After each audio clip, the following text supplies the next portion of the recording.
Bien, buenas tardes a todas y todos. Bienvenidos a la primera sesión del curso de actualización en Derecho sobre el nuevo proceso constituyente. Hoy nos acompaña el doctor Gonzalo Arenas, quien es académico y director de la Escuela de Derecho de la Universidad San Sebastián, a quien agradezco su buena disposición de conectarse a esta hora para conversar con nosotros y abordar el primer módulo del programa. Antes de darle la palabra a Gonzalo, quería reiterarles la información que les he remitido a través de correo electrónico. Para acceder al certificado de aprobación del curso hay una exigencia de asistencia. Esta exigencia es de asistir a 5 de 7 clases. En cada una de las sesiones se les va a facilitar a través del chat, como lo vamos a hacer hoy, el acceso a un formulario en el cual ustedes van a registrar la asistencia. Yo se las voy a compartir una vez que avance la clase, lo voy a estar compartiendo. Igualmente está disponible el chat y también el micrófono se encuentra habilitado para que ustedes puedan formular preguntas y comentarios a nuestro profesor. Y yo voy a estar atento, digamos, en la moderación de esas preguntas y comentarios si las hay. Gonzalo, te dejo en el uso de la palabra y agradezco a todos el interés en participar en este curso de actualización. Bueno, muchas gracias en nombre de la Universidad San Sebastián y este curso que hacemos de actualización y especialmente a los egresados de la Universidad San Sebastián. No, como bien decía el profesor Luis Palacios, este curso se trata sobre actualización, pero mi charla es la menos actual de todas porque es sobre la historia, de la historia de nuestra tradición constitucional que nos ayuda a entender un poco el proceso constitucional en el que estamos hoy día. Y aquí yo les quería presentar esta primera lámina en donde ustedes pueden ver las primeras constituciones chilenas. La de 1811, bueno, las llamamos constituciones, pero en realidad fueron reglamentos constitucionales, pero bueno, los tratamos como constituciones igual.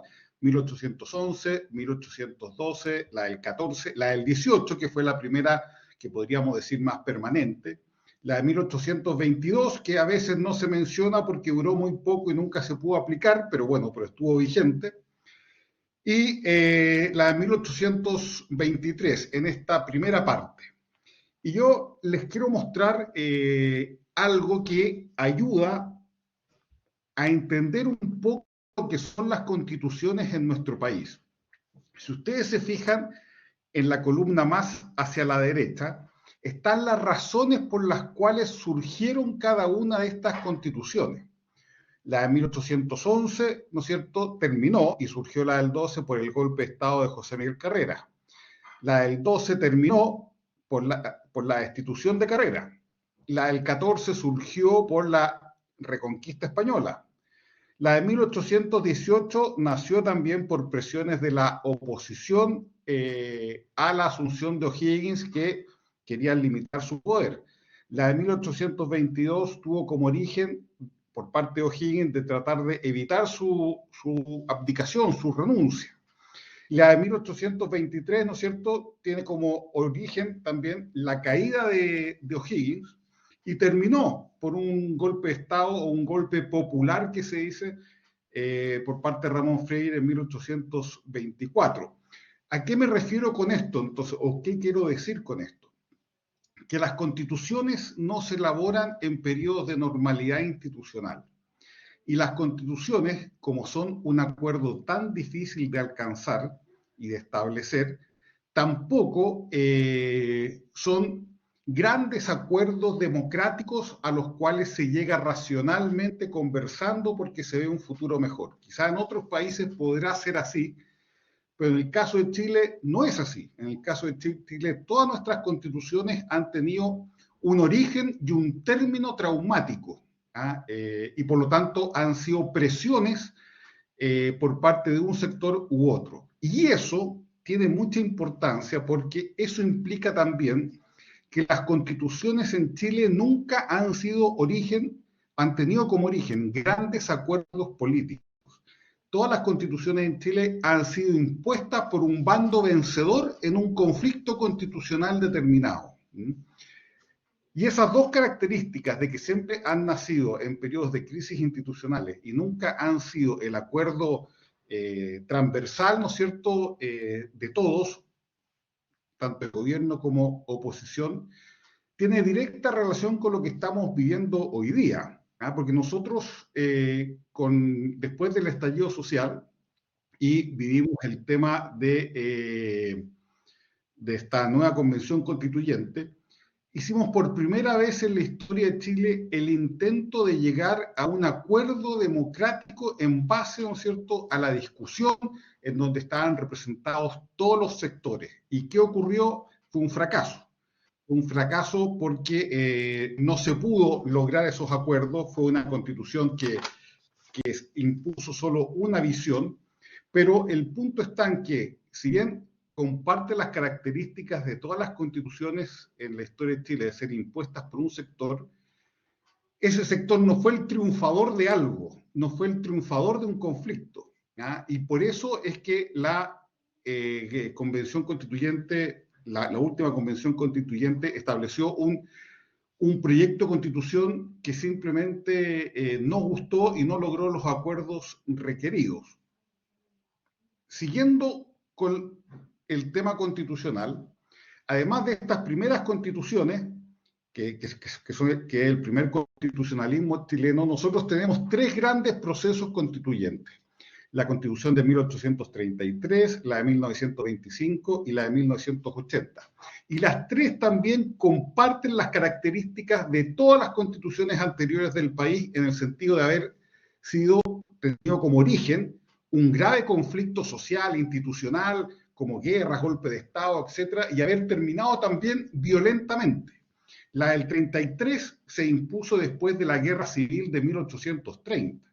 Y si bien hay una asamblea constituyente, o gran convención que se llama en 1833, esa gran convención prácticamente estaba formada por todos los vencedores de esa guerra civil de 1830, y la constitución en el final la redactaron Mariano Egaña con la ayuda de Andrés Bello y también la participación indirecta de Diego Portales. Por lo tanto, reflejó lo que era la visión del sector triunfador en la guerra civil de 1830.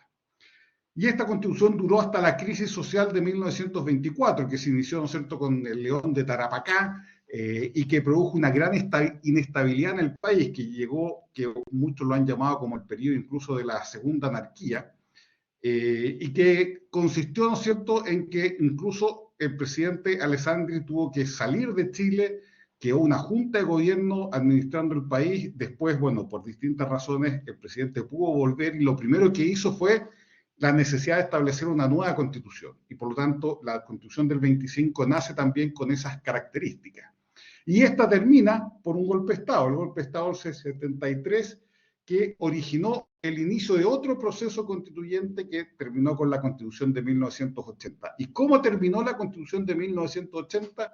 La Constitución, en la práctica, terminó en su legitimidad con el estallido social del 2019.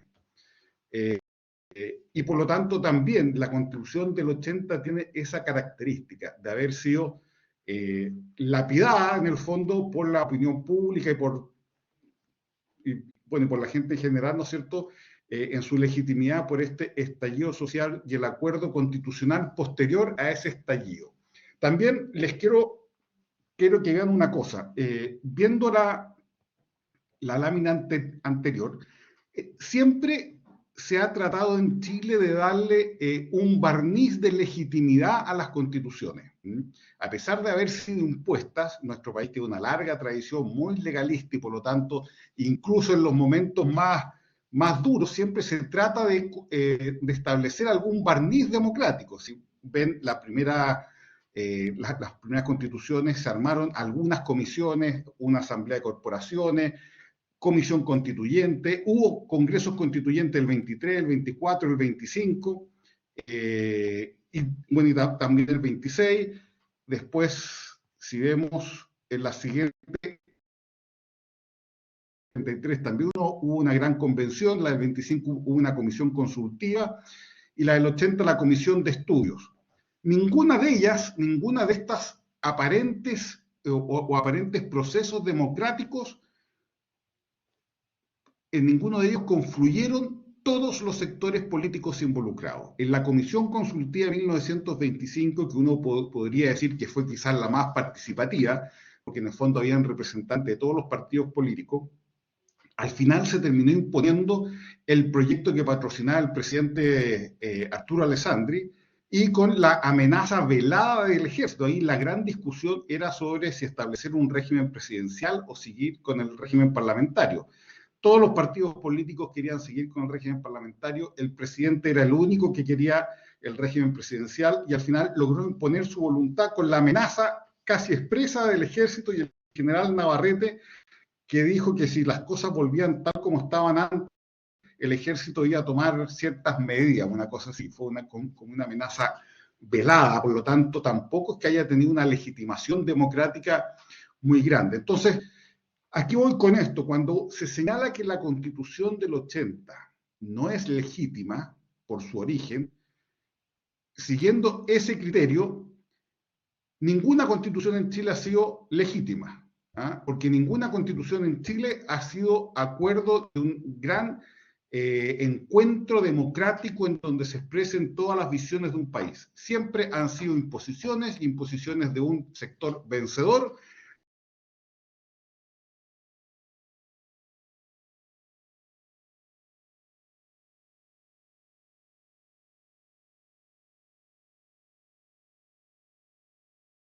Más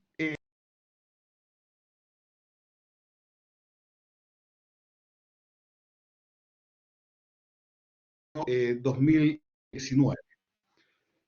¿Qué lección podemos sacar de esto? Que es muy difícil que este proceso constituyente termine bien. Yo lo dije antes del resultado del plebiscito, y fue así, se terminó mal, porque esos acuerdos no se produjeron. Y lo más probable, no estoy seguro, pero puede ser, y hay muchas posibilidades, que este segundo proceso constituyente tampoco termine bien, en el sentido de que también pueda ser una constitución que se rechace. Entonces, ¿y por qué uno dice? Bueno, porque en todas las otras ha existido claramente un bando triunfador versus un bando vencedor, o sea, vencido, pero todo dentro de un contexto de fuerza, no en un contexto democrático. Y esta es la primera vez que tratamos de hacerlo en un contexto democrático. Y los países tienen la historia y las tradiciones que tienen, y por eso este experimento tan alejado de lo que han sido todos los procesos constituyentes es un desafío. Ojalá resulte, porque por supuesto siempre es mejor que las constituciones surjan de grandes acuerdos más que de imposiciones de un vencedor, pero no tiene ninguna correlación con algún proceso constituyente anterior en nuestro país. Y por eso siempre hay que mirar con cierto escepticismo este proceso constituyente. Ahora, también en cuanto a la calidad de las constituciones no tienen necesariamente que ser hechas por expertos. Y de hecho, yo creo que la última convención constituyente con el proyecto constitucional que se rechazó porque las barbaridades o excesos que se incorporaron fueron obra de profesores de derecho constitucional, o sea, fueron obra de los expertos, precisamente. Lo que hay que tener en un proceso constituyente son personas con sentido común, porque las constituciones, más que grandes elaboraciones jurídicas o técnicas perfectas en cuanto a la redacción de derechos fundamentales y de distribución del poder, tiene que ser una constitución que haga sentido a la realidad del país, a sus condiciones culturales, sus condiciones sociales, sus condiciones políticas, y por lo tanto no existen constituciones unas mejores que otras, sino que las constituciones serán buenas o malas dependiendo de cuánto se amolden o reflejen la verdadera naturaleza del país. Y por eso también decirles que entre todas las constituciones quisiera ver el tema de la expertise y en cuanto a lo sólido y estudiado de las constituciones, lejos la constitución más estudiada y más técnicamente buena fue la constitución del 80, porque tuvo una comisión de estudios que funcionó desde 1973 hasta 1978, es lejos la constitución que más se ha discutido, es lejos la constitución donde han participado una mayor cantidad de expertos, pero no por eso va a ser más o menos legítima, sino que lo será dependiendo si refleja ese acuerdo, si es que existe, y si que le hace sentido, es de sentido común para la ciudadanía. Aquí también decirles que las constituciones no crean consensos artificiales. Por eso yo les digo que no existen constituciones unas mejores que otras, sino que las constituciones serán buenas mientras reflejen lo que es la realidad del país. Todas las constituciones anteriores reflejaron la visión del bando triunfador en ese conflicto político, social, económico que se generó, y por eso reflejaron algo que era verdad, era la hegemonía de una visión. Lo que hoy día tenemos es que tenemos un sistema político absolutamente polarizado, el centro político desapareció en la última elección de convencionales, constituyente, y por lo tanto estamos tratando de armar una constitución que genere un consenso que en la realidad no existe. Esa es la gran tragedia del proceso constituyente hoy en día. Hoy en día no existe un consenso o una visión que sea la triunfadora o la hegemónica, y estamos tratando de producir, por lo tanto, un acuerdo donde no está, donde no existe en la realidad. Y esa es la tragedia que nos llevó al fracaso en el proceso del 2020 y nos puede llegar al fracaso también en este proceso del 2023. Estamos suponiendo un poder a las constituciones que no tienen, que es ese poder de ordenar los países y de producir los consensos o de generar los consensos. Y el proceso es al revés. Las constituciones recogen los consensos que existen o recogen la visión victoriosa que existe. Lo que prima es la realidad más que el texto constitucional. Y si el texto constitucional se aleja mucho de la realidad, simplemente la realidad termina imponiéndose. Y existen constituciones que nadie ha respetado, que nadie ha tomado en serio y que han caído al poco tiempo. Por lo tanto, también puede ocurrir que si se aprueba una constitución, en 2 años más estemos metidos nuevamente en un proceso constituyente si no es aquella que refleje la realidad. Ahora, dicho lo anterior, hay otra característica que es fundamental para la discusión constituyente actual. En Chile las constituciones nunca han partido de cero. Eso que se dijo en la última convención, ¿no es cierto?, de que estaríamos en un proceso, en una hoja en blanco, es claramente un infantilismo. Ninguna constitución empieza en blanco, ninguna constitución empieza de la nada. Y la historia nos ha demostrado que todas las constituciones, incluso aquellas fallidas, han aportado algo a la tradición constitucional chilena. Y es fundamental seguir esa tradición constitucional porque nos demuestra en la práctica las cosas que han funcionado y lo que no ha funcionado, lo que se ha amoldado a nuestra realidad social y política y cultural y lo que no se ha logrado consolidar dentro de nuestra realidad social. Y yo les puse aquí todas las constituciones y las cosas que han aportado o han mostrado que no funcionan. La primera constitución de 1811 estableció que el ejecutivo estaba radicado en el Congreso Nacional, que delegaba su autoridad. ¿Qué ocurrió? Descubrimos que un sistema donde el Congreso Nacional fuera el depositario del Poder Ejecutivo era sumamente engorroso y no lograba tomar decisiones.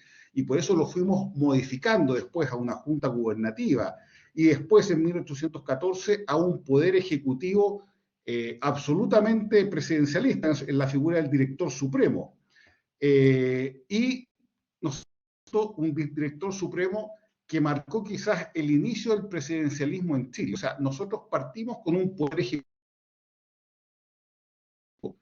colegiado, si se quiere decir de alguna forma, y terminamos en 1814 con la experiencia al enfrentar a los españoles con la reconquista, de que la única forma de mandar en momentos de crisis era con un director supremo que tuviese todas las atribuciones necesarias que un poder ejecutivo fuerte requiere. Y ese sistema fue el que se mantuvo después en la Constitución de 1818. Entonces, de toda nuestra experiencia de 1811 a 1818, podemos rescatar que intentamos una forma de poder ejecutivo colegiado, no nos resultó y llegamos a la convicción de que nosotros debemos tener un poder ejecutivo que se concrete en una persona específica con el mayor poder posible, y eso es el presidencialismo que tenemos hasta el día de hoy. Después, en la Constitución de 1822, probamos lo que era un sistema bicameral, es decir, que existiera un Senado y una Cámara de Diputados, y además expresamente la unión de Iglesia y Estado. Y la Constitución de 1822 no se alcanzó a aplicar, duró muy poco. O'Higgins la lanzó, ¿no es cierto?, en los últimos momentos de su gobierno, pero al final tuvo que renunciar. Ahora, a pesar de haber sido una constitución fallida, nos dejó también ese aporte a la tradición. Desde 1822 en Chile viene la tradición de establecer un sistema bicameral, es decir, un Senado y una Cámara de Diputados. Y por eso el proyecto de la última convención constituyente violentaba tanto la tradición constitucional al eliminar el Senado y dejar una Cámara única. Después tenemos la Constitución del 23, que nos dejó, que también fue una constitución fallida, pero también nos dejó cosas importantes. Primero, por ejemplo, la institución del Consejo de Estado, que iba a regir en Chile, ¿no es cierto?, hasta 1925, y después tuvo una nueva vida en la preparación de la Constitución del 80. Después estableció lo que eran los ciudadanos activos, o sea, cuáles eran los ciudadanos con derecho a voto y cuáles no. Y además estableció un principio republicano que se ha mantenido hasta el día de hoy, que son los principios de moralidad pública, que en el fondo exigía a los funcionarios públicos y a quienes detentaban el poder ciertas virtudes cívicas necesarias para poder ejercer su rol como autoridad. Y esa imagen de la moralidad pública de 1823, si bien fue un fracaso en sí mismo en esa constitución, fue un tema que también fue pasando de constitución en constitución. Y también contarles que la organización del Poder Judicial actual viene también de la Constitución de 1823. Entonces, siendo una constitución fallida, también aportó cosas que se fueron manteniendo después en nuestra tradición constitucional. Después, por ejemplo, el intento de constitución federal en 1826 también fue un fracaso, pero nos dejó la figura del presidente de la República. A partir de 1826, el Poder Ejecutivo deja de estar radicado en una persona que se llama Director Supremo y pasa a estar, ¿no es cierto?, en la figura del presidente de la República. Después, la Constitución de 1828, por primera vez establece un mandato de 5 años con capacidad de reelección.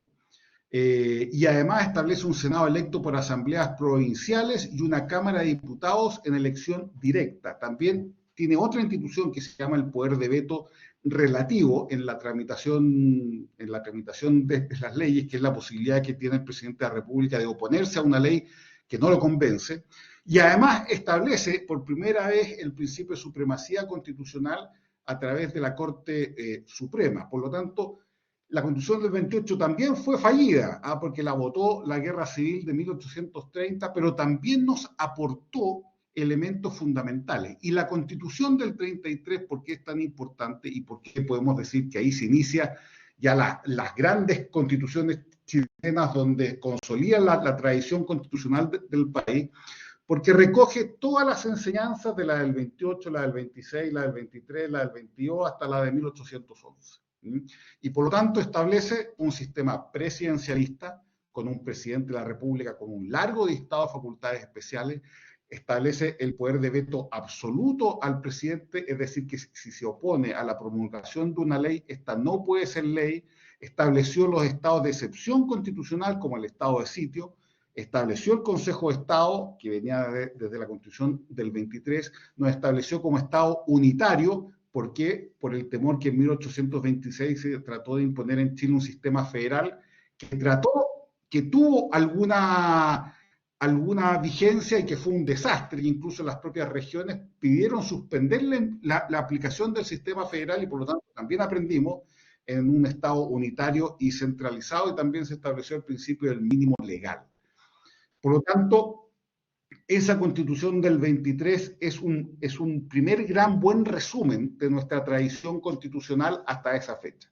Después, si vemos la Constitución del 25, tenemos por primera vez la elección directa de presidente de la República. Antes las elecciones de presidente de la República eran indirectas, es decir, eran a través de electores, como el sistema hoy día norteamericano. La gente votaba por un elector y ese elector votaba a su vez por el presidente de la República. Bueno, la Constitución del 25 avanzó y estableció la votación directa sin reelección. Y estableció también el mecanismo de la segunda vuelta por el Congreso Pleno. Se terminó ya definitivamente con todo vestigio del voto censitario, se estableció la separación entre Iglesia y Estado y se limitó el poder de veto del presidente de la República a un veto relativo. Y una cosa muy importante, se estableció un tribunal calificador de elecciones.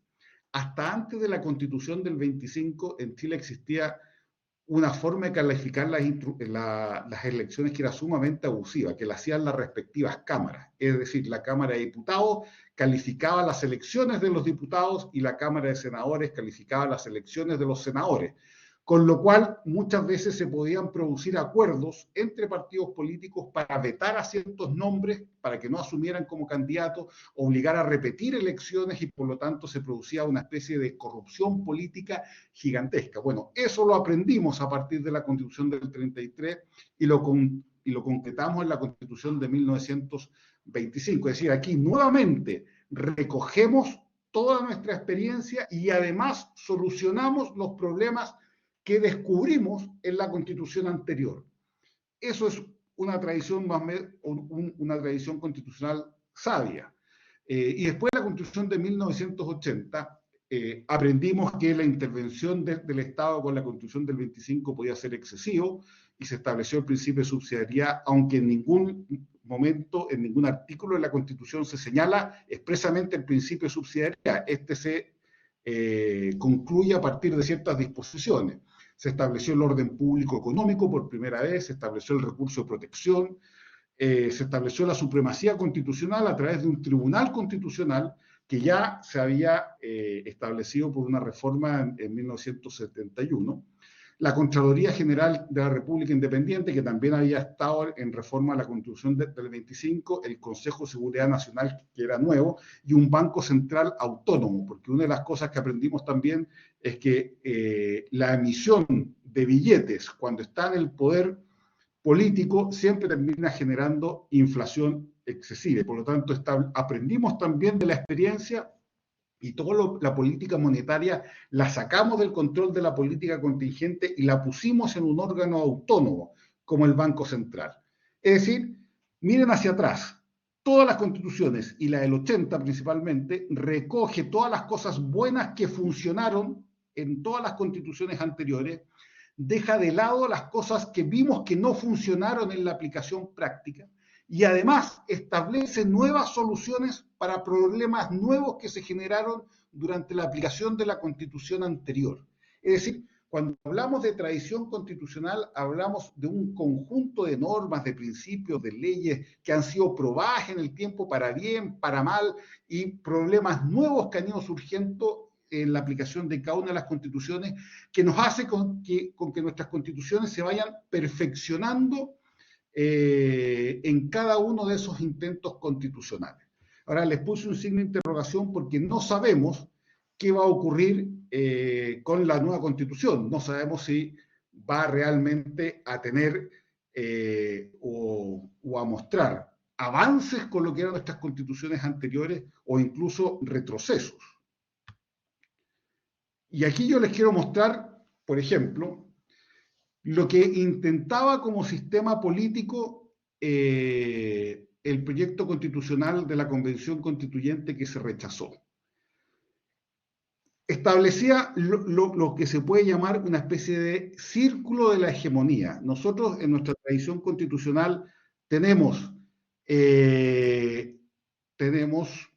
una separación de poderes muy clara. Tenemos un sistema que es presidencialista, en donde el presidente, ¿no es cierto?, es claramente una autoridad con mayores atribuciones que el poder legislativo, pero tenemos a su vez un poder judicial independiente, pero que también en cierta medida está fiscalizado por el poder ejecutivo, y por lo tanto esta separación de poderes ha sido, y con un sistema legislativo bicameral, ha sido que, como el cuerpo de la tradición política nuestra en cuanto a la distribución del poder.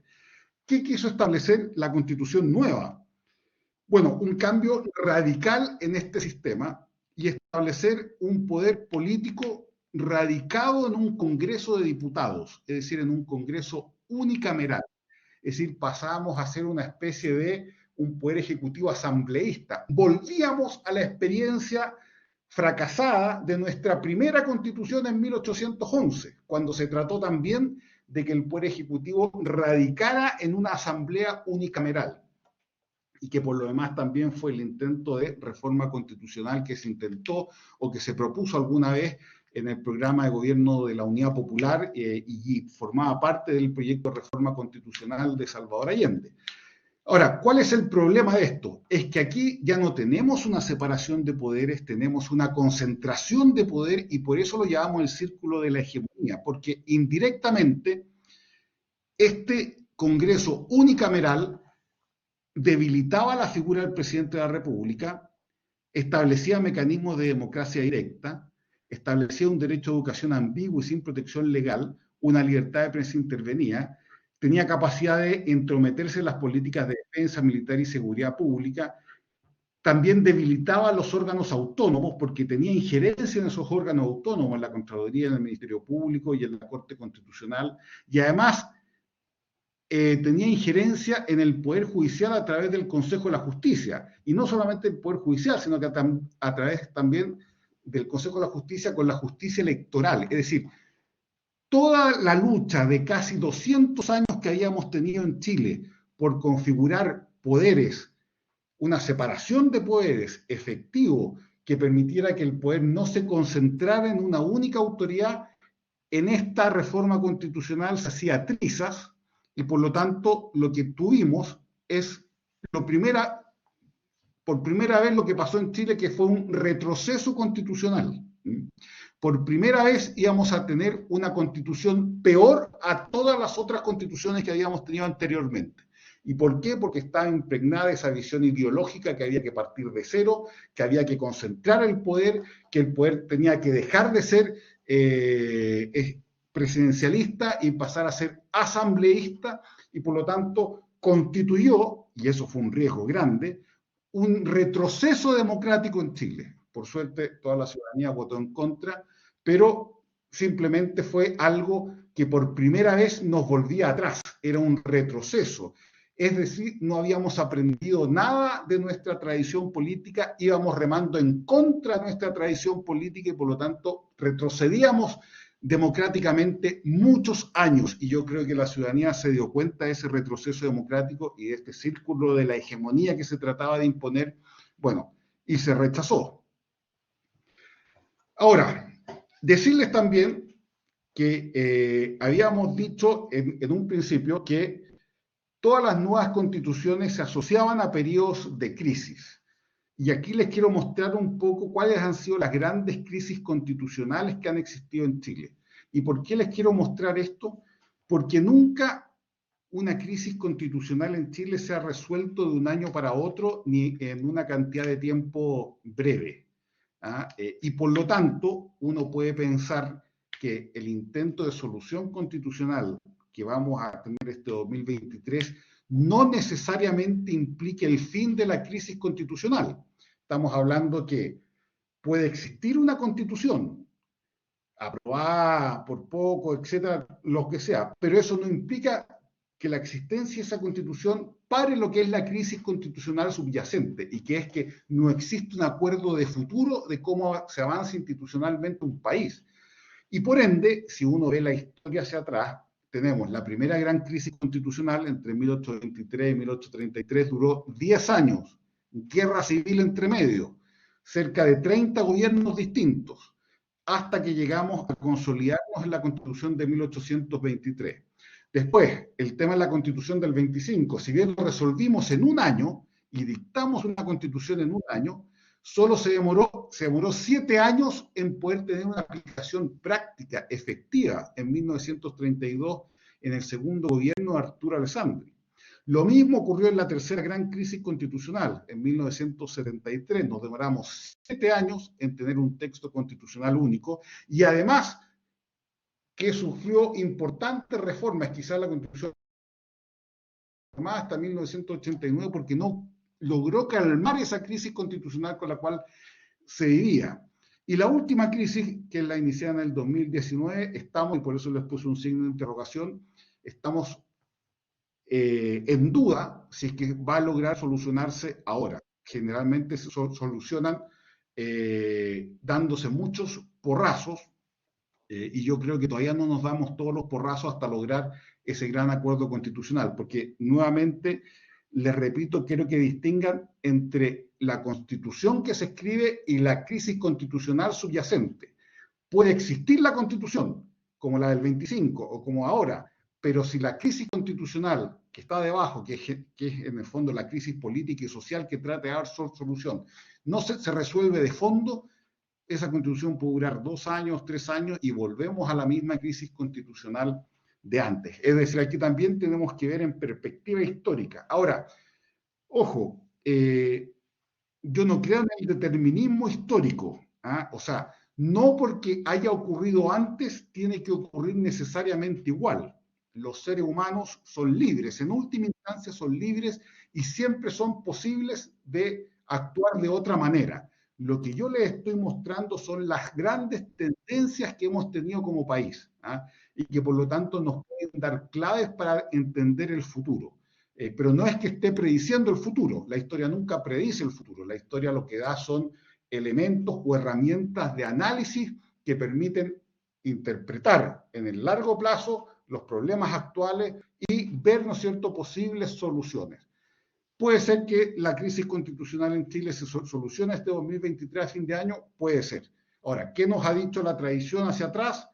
Que no se resuelven en grandes convenciones democráticas tratando de acordar visiones irreconciliables y tampoco que se resuelven con la mera dictación de una constitución, si es que no se resuelve la crisis política y social que está subyacente a ese proceso constituyente. Después les quiero mostrar que incluso del proceso constitucional fallido en la Convención Constituyente, también aprendimos ciertas cosas, ¿ah? También sacamos lecciones. Y la lección que sacamos es que, por supuesto, que no se puede partir de una hoja en blanco, en que existe una tradición constitucional chilena y esta se debe respetar, y que esta tradición constitucional debe constituir, o debe significar la base de cualquier construcción futura de una constitución. Y por lo tanto, cuando uno hablamos de las bases constitucionales, las 12 bases que se acordaron para este nuevo proceso constituyente, uno puede decir que es un resumen bastante bueno de lo que es nuestra tradición constitucional y de los nuevos desafíos que hemos o que vamos a enfrentar como sociedad. Así que yo no soy crítico de ese acuerdo de las bases constitucionales, hay mucha gente que lo dice que sí, yo creo que es un buen marco porque además centra la discusión en lo que es mirando hacia el pasado y asumiendo los desafíos de futuro. Por ejemplo, ¿cuáles son estas bases institucionales? Chile es una república democrática cuya soberanía reside en el pueblo. Eso viene desde mucho antes en nuestra república y por lo tanto es una buena base constitucional. Y ya existe en la Constitución de 1980, así que ahí no estamos innovando nada, estamos resguardando una experiencia constitucional.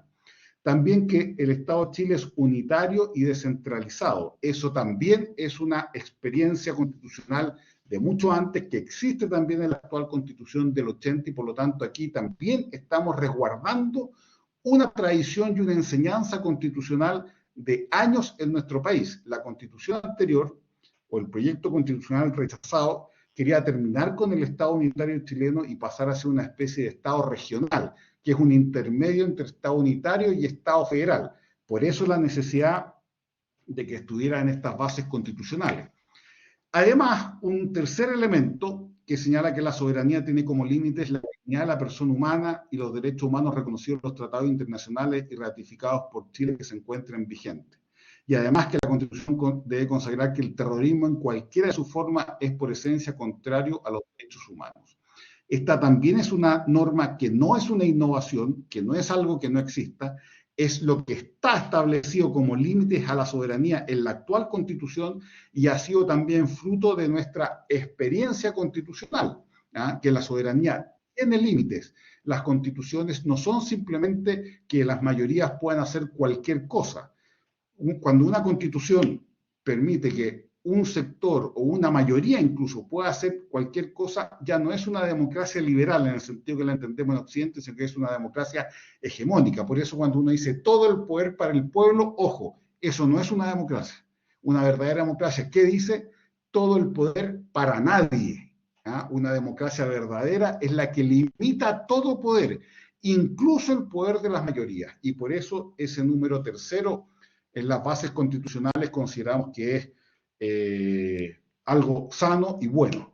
El número cuarto dice que la Constitución reconoce a los pueblos indígenas como parte de la nación chilena, que es una e indivisible, y que el Estado respetará y promoverá sus derechos y culturas. Aquí, esta norma no existe en la Constitución del 80 actual, tampoco existe en nuestra tradición constitucional, pero sí enfrenta un problema actual que las constituciones anteriores nunca tuvieron que enfrentar, y que es, ¿no es cierto?, el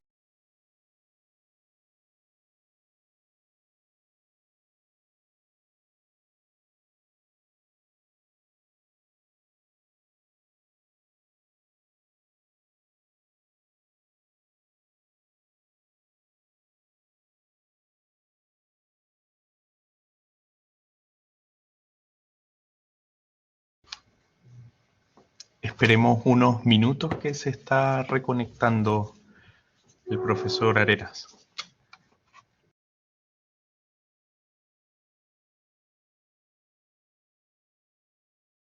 aquí volvimos, ya, regresamos. Entonces, si bien es una norma nueva, es una norma que reconoce en forma sobria lo que debería ser el reconocimiento de los pueblos indígenas, porque lo que hizo la convención anterior es tratar de establecer el principio de la plurinacionalidad y por ende eso siempre fue un exceso para el caso de Chile. En el caso de la plurinacionalidad se ha establecido en países en donde la mayoría de la población es indígena, que no es el caso de nuestro país y por lo tanto iba a producir más problemas que soluciones. El reconocimiento, en cambio, sí se ha hecho en muchos países en donde los pueblos indígenas son minoría y permite una convivencia pacífica y enriquecedora entre las distintas realidades culturales de un país. ¿Ah? Los pueblos indígenas, en un sistema que los reconoce, están llamados a enriquecer a una sociedad. En cambio, la plurinacionalidad entiende a los pueblos indígenas como contrario a la sociedad y en el país en el que están, y eso solo produce mayores problemas. Por lo tanto, y aumenta la conflictividad. Por lo tanto, el número 4, también como base constitucional, como les dije, si bien es nuevo, es una norma que toma un desafío actual que tenemos y que no estuvo presente en la elaboración de las constituciones anteriores. Después viene el número 5, que quizás es uno de los más discutidos. Dice, Chile es un Estado social y democrático de derecho, cuya finalidad es promover el bien común, que reconoce derechos y libertades fundamentales y que promueve el desarrollo progresivo de los derechos sociales con sujeción al principio de responsabilidad fiscal y a través de instituciones estatales y privadas. Y este número 5 es tal vez quizás el único número que refleje un acuerdo nuevo. Siempre se ha discutido que en Chile tiene la Constitución del 80 el carácter de subsidiaria, que establece el principio de subsidiariedad. Como dijimos anteriormente, la Constitución del 80 en ningún artículo menciona expresamente un principio de subsidiariedad, pero sí se puede concluir de distintas normas que esa Constitución establece. Lo que se quiere era tener una mayor participación estatal en las necesidades públicas o en las necesidades sociales, y eso es lo que trata de establecer un Estado social y democrático de derecho. Ahora, ¿eso es incompatible con el principio de subsidiariedad? Al menos yo creo que no. Yo creo que un Estado social y democrático de derecho es perfectamente compatible con el principio de subsidiariedad. Y de hecho está reflejado después, al final de ese acuerdo, en donde dice que estos derechos sociales se podrán concretar a través tanto de instituciones estatales como privadas. Por lo tanto, se respeta el rol de los privados y además señala el principio de responsabilidad fiscal. Es decir, aquí no tenemos un Estado que vaya a absorberlo todo, que va a ser un gigante que viva quebrado por tratar de abarcar mucho más de lo que tiene, como son los estados de bienestar europeos, sino que yo creo que esta puede reflejar una justa medida en lo que es la actualidad, un Estado quizás que debería intervenir más y un Estado más de bienestar que al final se lo termina comiendo todo y no deje espacio a los privados. Ahora, el contenido de esta base constitucional es lo que va a determinar realmente si este principio es sano, es bueno y logra solucionar un problema actual. Porque Estado social y democrático de derecho sigue siendo un concepto amplio, Estado subsidiario sigue siendo un concepto amplio, por lo tanto dependerá de cómo se pueble en los distintos articulados de la Constitución dita base constitucional para saber si realmente es un avance en nuestro desarrollo constitucional y si enfrenta bien los nuevos desafíos constitucionales que tenemos.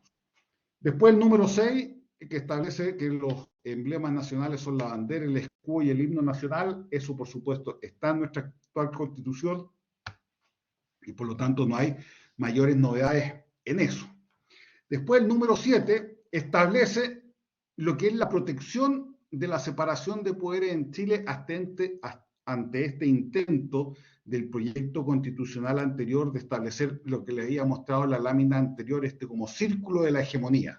¿Y por qué? Porque respeta absolutamente nuestra tradición constitucional. Tenemos un poder ejecutivo con un jefe de gobierno con iniciativa exclusiva en materia de gasto público. Por tanto, tenemos un régimen que es presidencialista. Tenemos un poder judicial autónomo y tenemos un poder legislativo bicameral compuesto de un Senado y una Cámara de Diputados. Por tanto, el número 7 también es una gran base constitucional que refleja nuestra tradición política y nuestra experiencia y enseñanzas constitucionales a través de la historia.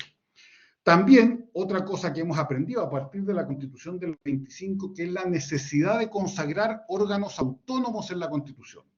El primer órgano autónomo, ¿cierto?, fue el Tribunal Electoral para hacer que las elecciones fueran transparentes, por eso es la justicia electoral. Un segundo intento después, o un segundo órgano, fue la Contraloría General de la República. Después, la Constitución del 80 fue el Banco Central y posteriormente, en reformas siguientes, fue el Ministerio Público. Al menos esos órganos autónomos, que como sociedad y como país también hemos descubierto que es bueno sacar de la esfera de la política contingente, también se resguarda en estas fases constitucionales. Recuerden que en la constitución anterior, o sea, en el proyecto constitucional de la Convención Constituyente, no existían prácticamente órganos autónomos porque este Congreso unicameral, esta especie como de Asamblea Popular o Politburó que se iba a crear, tenía injerencia en prácticamente todos los otros órganos que antiguamente eran autónomos. Por lo tanto, aquí se protege también una experiencia y una tradición constitucional. Después, el número 9 dice que Chile protege y garantía los derechos y libertades fundamentales, como el derecho a la vida, la igualdad ante la ley, el derecho a propiedad, libertad de conciencia y culto, interés superior de los niños y adolescentes, libertad de enseñanza y el deber preferente de las familias para escoger la educación de sus hijos, entre otros. Eso también recoge la experiencia constitucional nuestra. Nosotros, la constitución más elaborada y con mayor calidad técnica y perfección en cuanto al reconocimiento y protección de derechos es, aunque parezca paradojal, la Constitución de 1990, porque estableció un primer catálogo completo de derechos, que es el artículo 19, y además establece y crea lo que fue el recurso de protección, que ha sido la gran forma de poder dar efectividad a los derechos consagrados. Por lo tanto, este número 9 en el fondo trata de proteger, no entero, pero sí al menos en parte esa experiencia buena que hemos tenido en la en la normativa de derechos fundamentales. Aquí el único cambio que existe, que no es menor, y hay que verlo bien, es esto que establece el derecho de deber preferente de las familias de escoger la educación de sus hijos. Nosotros siempre hemos establecido, o está establecido en la Constitución del 80, el deber preferente de los padres, más que de las familias.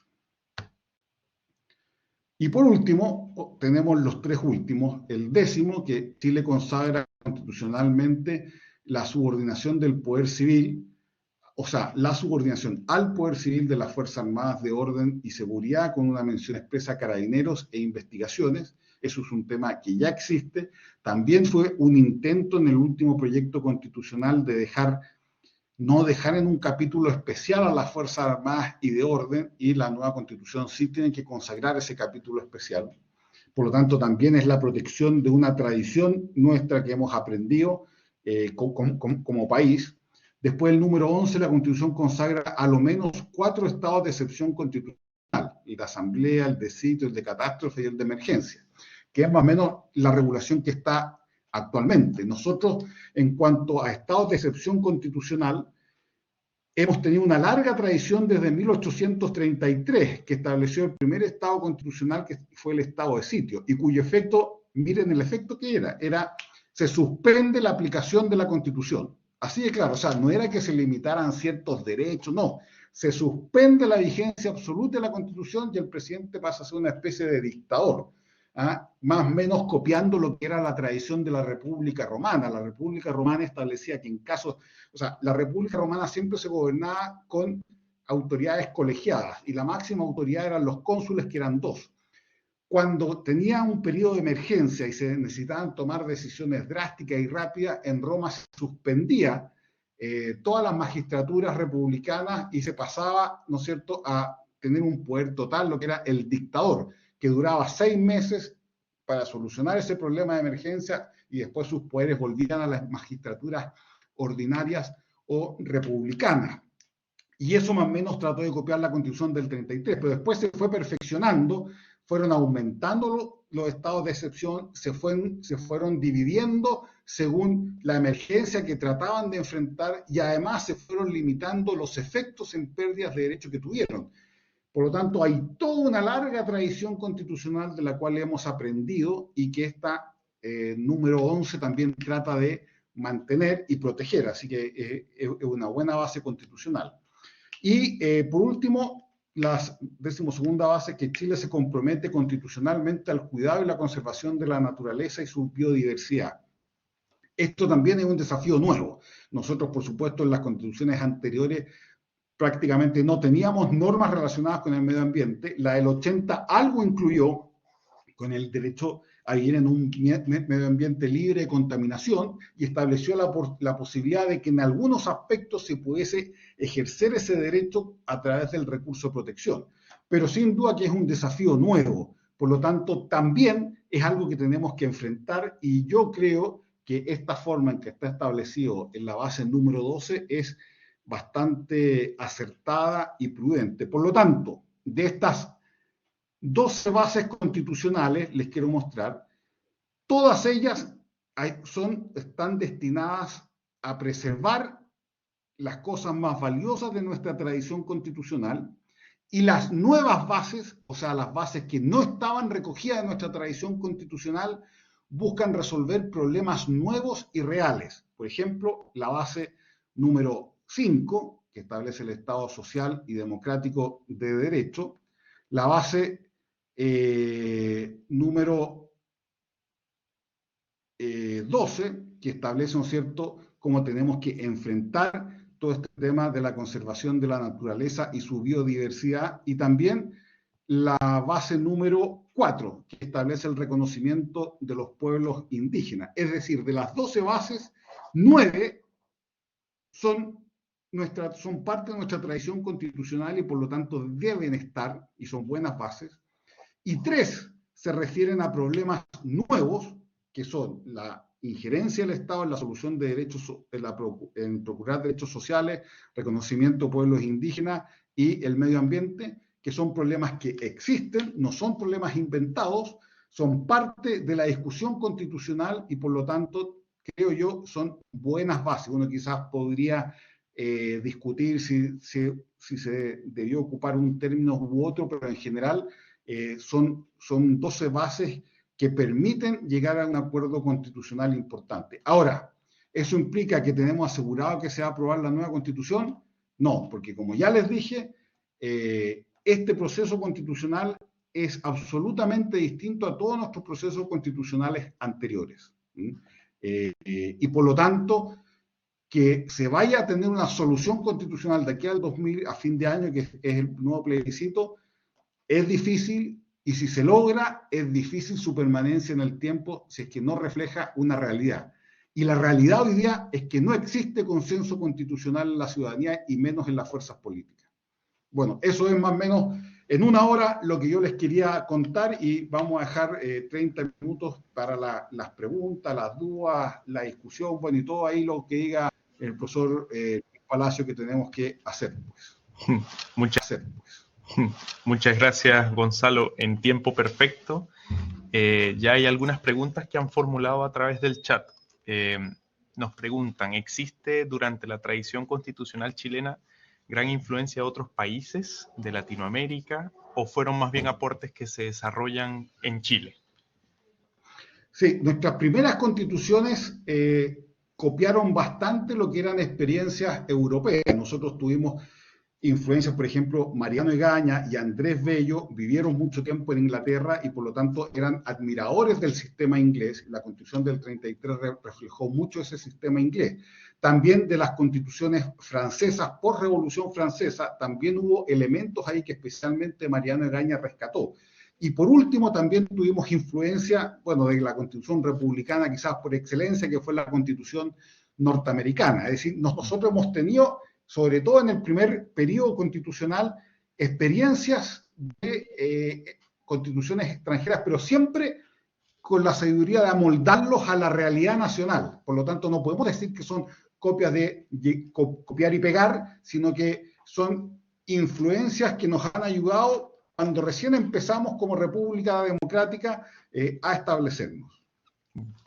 Mauro Villanueva pregunta, entiendo que por el diseño del Congreso, ¿funcionaría en Chile el unicameralismo? ¿Y por qué no es viable? Pregunta él según algunos expertos constitucionalistas. Sí, yo creo que, y esto es opinable, personalmente creo que sería un mal sistema tener un sistema unicameral. Los sistemas bicamerales permiten una mayor discusión democrática, permiten colocar ciertos filtros a mayorías a veces circunstanciales, y en países latinoamericanos como los nuestros, en donde las democracias tienden a ser institucionalmente más débiles, sobre todo ante olas de populismo o de intentos mayoritarios de imponer una visión, yo creo que el sistema bicameral es un filtro que ha probado ser bueno y necesario.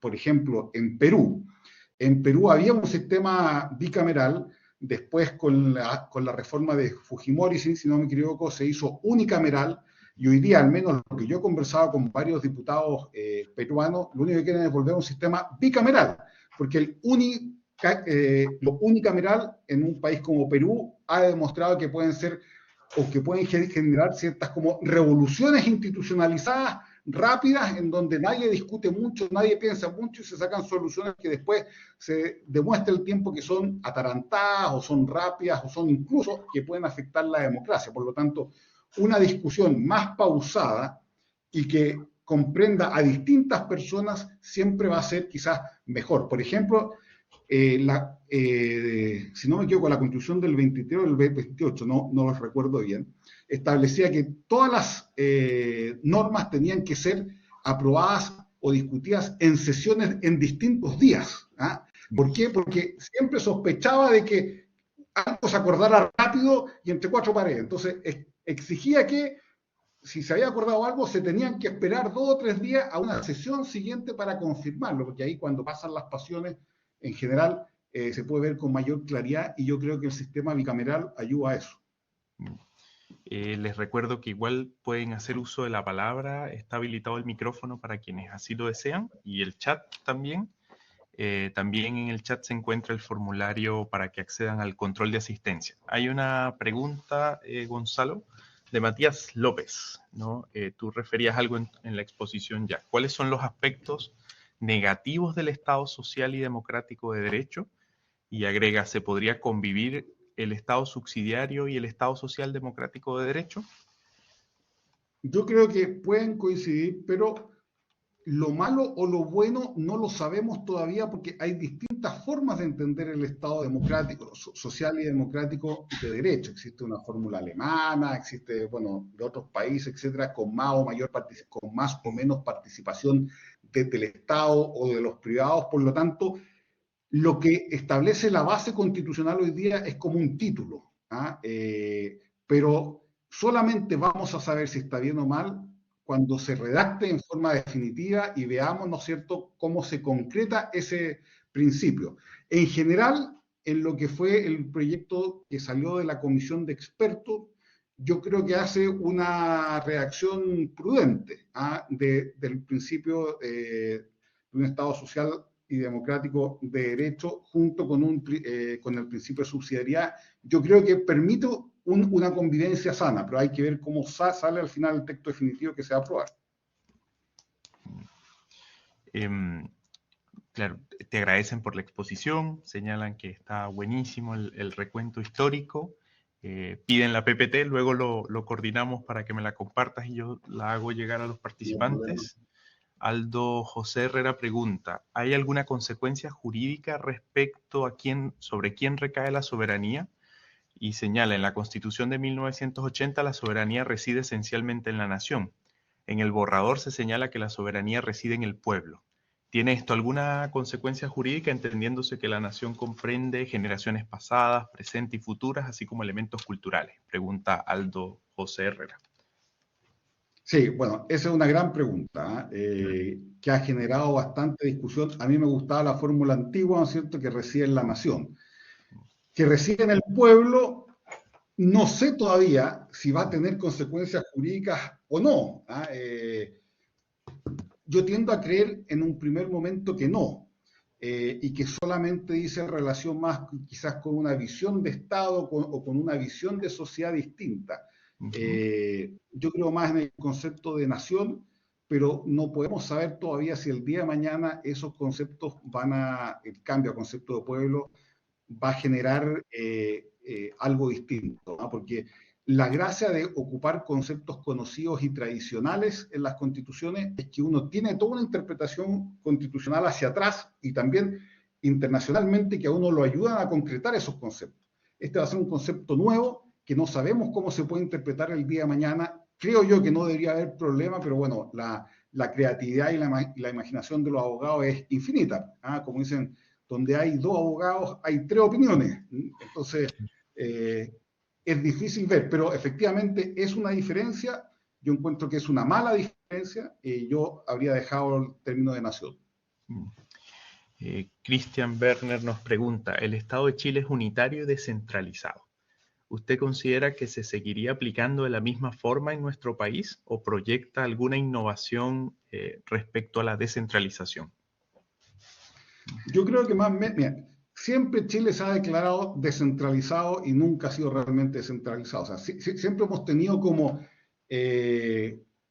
objetivo, como anhelo, ¿cierto?, una descentralización efectiva, y todos los candidatos en todas las campañas había y por haber siempre prometen darle más poder a la región, etcétera, y al final terminamos siempre igual.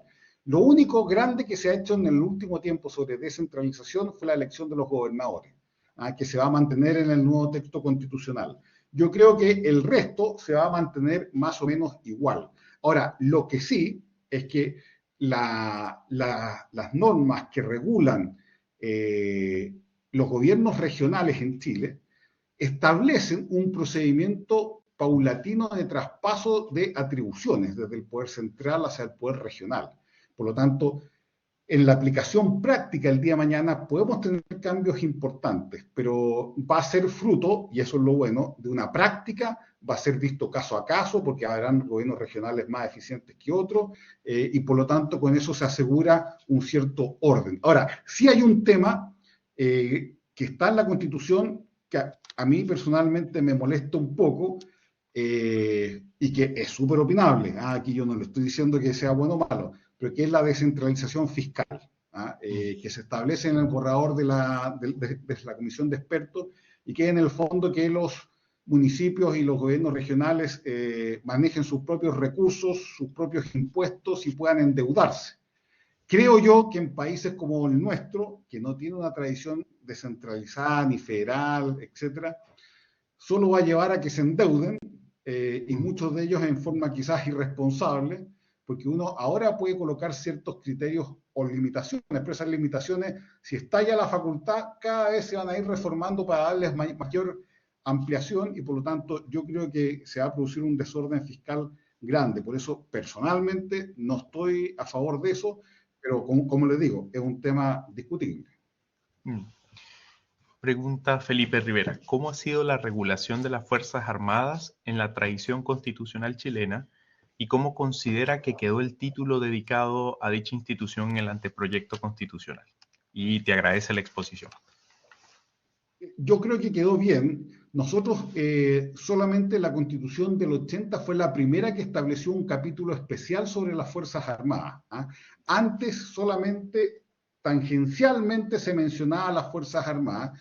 Por ejemplo, la Constitución del 25 establecía que se tenía que tener el acuerdo del Senado para los ascensos del grado de coronel y capitán de navío hacia arriba. Por lo tanto, había una injerencia política en los altos mandos.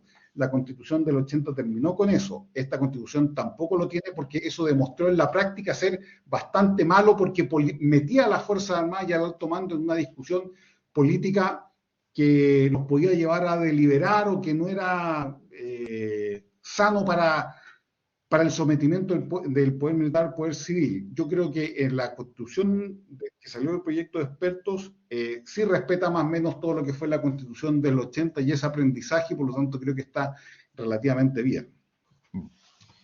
Hans Monsalve pregunta, en atención a lo señalado.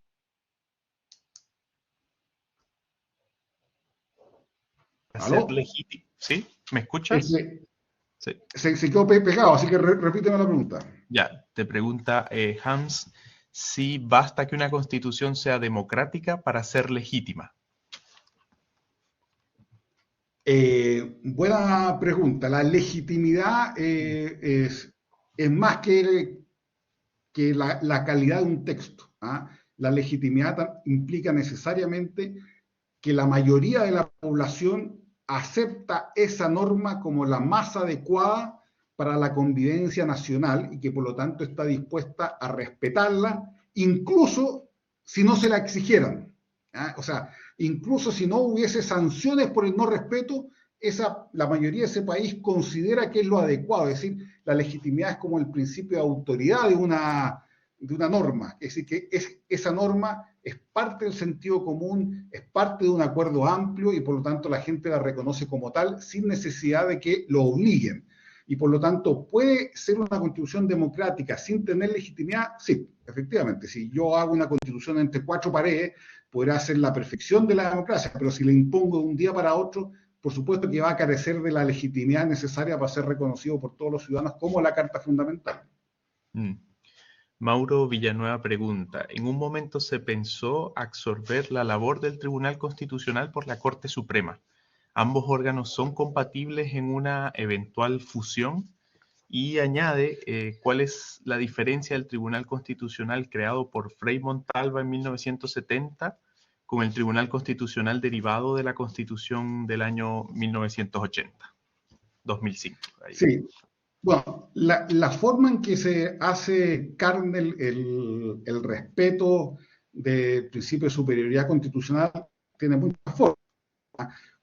Una forma es el Tribunal Constitucional, pero otra forma también es, por ejemplo, una sala especial de la Corte Suprema o el recurso de inaplicabilidad ante la Corte Suprema. O sea, no es una cuestión de vida o muerte, creo yo, si está en uno u otro. Por supuesto, es mejor el Tribunal Constitucional porque es un órgano más independiente, que se pueda más profesionalizar en eso. Los jueces de la Corte Suprema en general ven muchas causas de todos los temas muy distintos.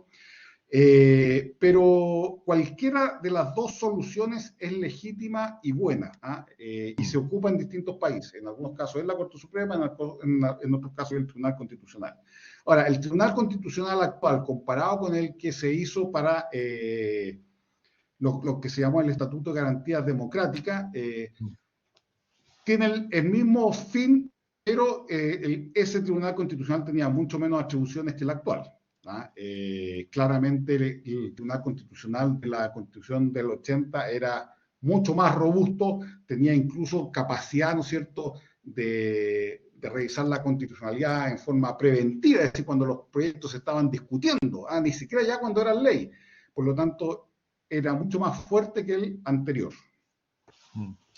Svenja comenta, a propósito de la descentralización de gasto fiscal, además de los argumentos del profesor, es muy complejo porque muchos municipios están investigados por corrupción, ¿no? Y ella asocia esta posible descentralización fiscal con hechos de corrupción. No hay más preguntas, Gonzalo. No sé si tú querías hacer un comentario final de cierre de esta primera clase. Sí, bueno, yo decirles que lo que estamos estudiando en este curso y lo que es el derecho y la historia del derecho, no es ingeniería. Aquí 2 más 2 no es 4, es decir, no hay una verdad absoluta y por lo tanto todo lo que yo les dije es una interpretación que por supuesto acepta que ustedes piensen distinto, saquen otras conclusiones y pueden ser igual de legítimas y mejores que las que yo les digo. Aquí siempre cada profesor tiene quizás algunas inclinaciones o algunas preferencias que otro profesor puede no tener. Lo importante es que la exposición que les doy, lo que me interesa a mí al menos, es que les dé herramientas para saber que las constituciones no se hacen desde la nada, que los países como las personas tienen una vida en la cual han aprendido y han tenido éxitos y derrotas, y una persona sabia es la que aprende de sus derrotas y sus victorias. Así se va construyendo una persona con una personalidad completa. Bueno, los países más o menos igual.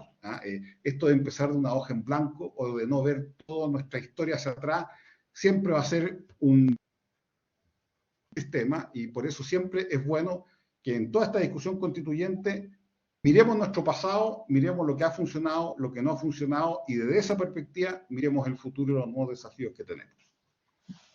Muchas gracias, pues, Gonzalo. Muchas gracias. No te vamos a molestar más en tu tiempo ahora de descanso.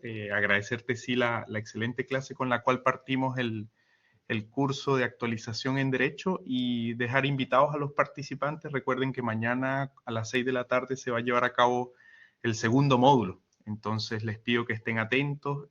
Va a resultar interesante porque lo voy a dictar yo. Pero de alguna otra forma voy a conectar mucho con las ideas que Gonzalo planteó, especialmente las de la tradición constitucional y, por supuesto, de la evolución histórica de las constituciones en Chile. Agradecido, Gonzalo, por el apoyo. Y a todos ustedes por la asistencia. Que estés muy bien. Chao, chao. Gracias. Hasta luego.